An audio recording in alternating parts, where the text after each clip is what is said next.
sabi ko before na ayaw kong ipilit yung sarili ko sa isang tao. But parang lately, parang na-feel ko na malungkot. Parang malungkot mag-isa. So, gusto kong pasukin yung buhay ng isang tao. But minsan hindi siya nag-work. Minsan nag-work because of me or because of that person. Yun. Kaya pag minsan, inaano ko na lang na if it's God's will, then it's best. If it's for me, it's for me. But you have to do your part. You have to make Yeah, I'm doing my best. moves. I, ano, yeah, I'm doing my part.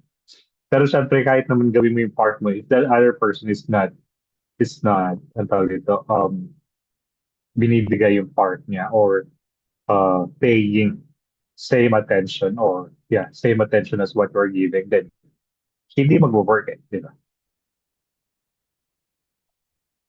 Okay. Naiyak tuloy ako.